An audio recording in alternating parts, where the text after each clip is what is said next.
I'm Jake. I can skate. And it is preseason game day, 3 of 8. No jersey in the video today because it is warm doing the videos in the jersey, and it is still reasonably hot outside. So, that combined with me being a fairly superstitious fan and the team not doing very well in the home game the first time means no jersey today. But we do have a game to talk about.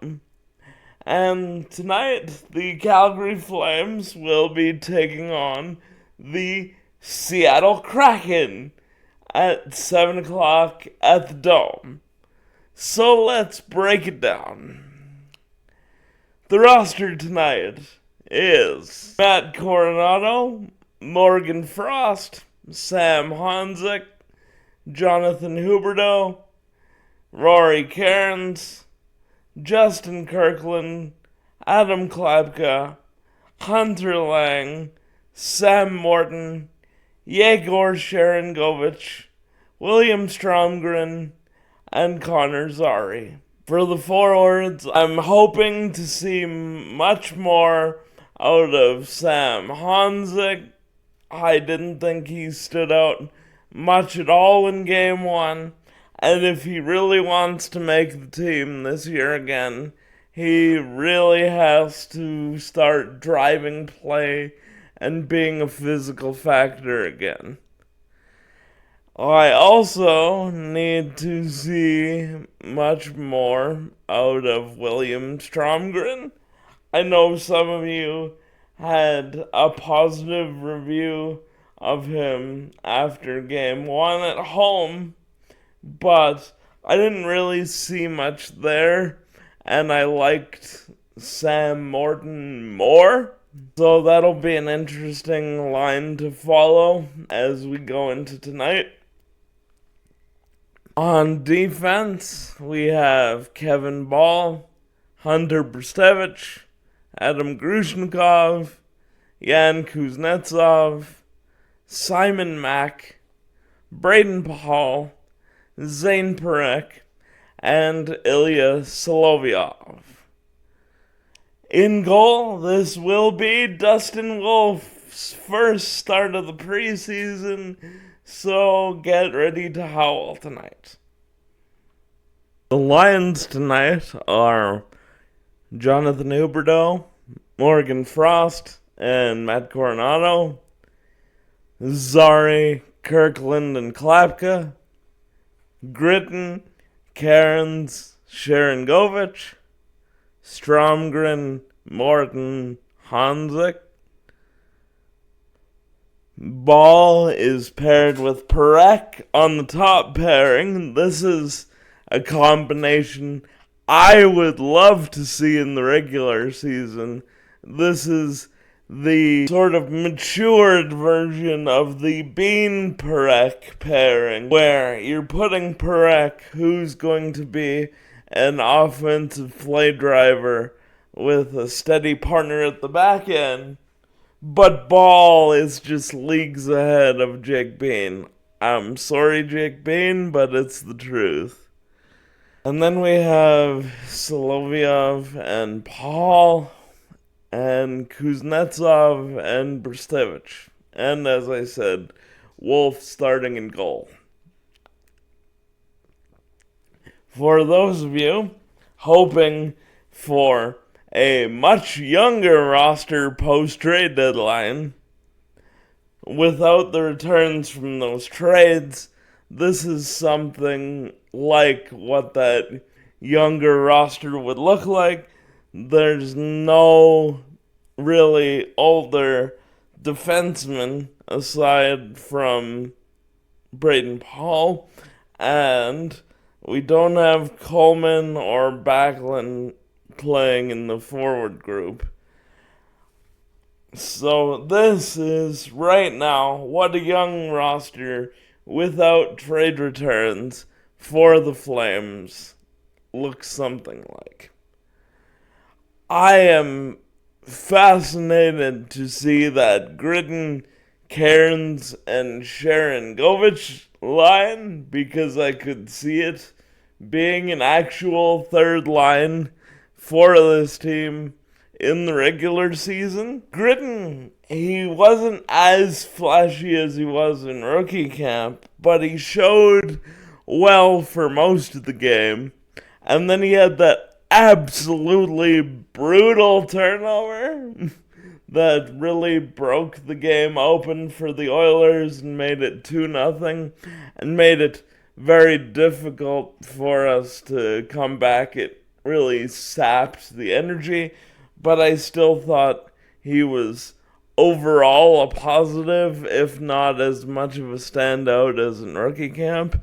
Pairing him with Cairns, who was very much a standout in the Edmonton game. I didn't watch it on Oilers Plus because why would I? But I did turn on the Oilers radio network to get some sort of gauge on how the players in the other game were doing, and Cairns seemed to be very noticeable, and he's really pushing, I think, to be that fourth center on the roster, and he had great chemistry with Morgan Frost, which is interesting.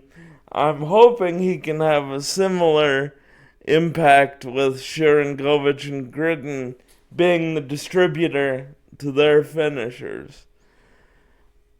On the topic of Morgan Frost, he was brilliant in the game in Edmonton, and he scored twice, including the overtime winner. If Morgan Frost can generate the amount of chances that he generated last season after we acquired him, but he can actually finish them, he has the potential to be an X factor for this team, because he absolutely could not finish his chances last year. So if he finds that scoring touch, he could be an excellent offensive asset for a team that had trouble scoring last year. There was some explanation given as to why some of the players in the lineup tonight weren't in the lineup in the split squad game. I still don't think it was a huge deal, but apparently there is a small bug going around the locker room. These things happen, and so everybody was just given an extra day with their DayQuil, and now everybody is back in the lineup, and I'm excited to see Wolf play his first game of the preseason, see exactly where he is in his ramp up. I think it's most likely after the split squad game, we'll get into that a little bit, that Ivan Prosvetov is the backup. There's some people that said this was a fait accompli going into camp. I don't believe so, because if Devin Cooley had the same camp that he had last year, he was going to make that choice very difficult. Unfortunately, Devin Cooley didn't look super sharp in the home game, including that first one, which even those breakaway turned into a little bit of a softie, and you can't be letting those in when in the Edmonton game, Ivan Prosvetov was very sharp.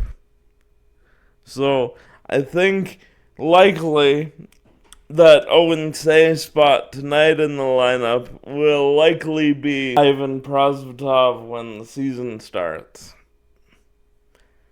I'm curious putting Hanzik with Morton and Stromgren. This seems like a very responsible line, but there's a lot on Hansik's shoulders to drive play on that line. Zari with Kirkland and Klapka. Kirkland and Klapka are going to be at the bottom of the lineup, and likely only one of them playing at a time. They're, I think, largely placeholders for Coleman and Backlund, but we'll see what they can do with more ice time and more of an offensive focus. Klapka was very much still a play driver in that Edmonton game, so we'll see how tonight goes. I suspect in the next couple of days we're going to be getting our first batch of real cuts. Haven't talked about the few cuts that have been made so far because they were all guys who were going to be going back to their junior teams and have since, so no real surprises there.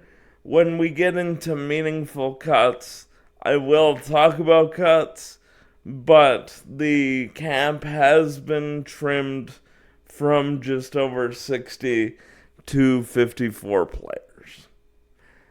You can watch the game tonight at 7 on CalgaryFlames.com, or you can head down to the Dome.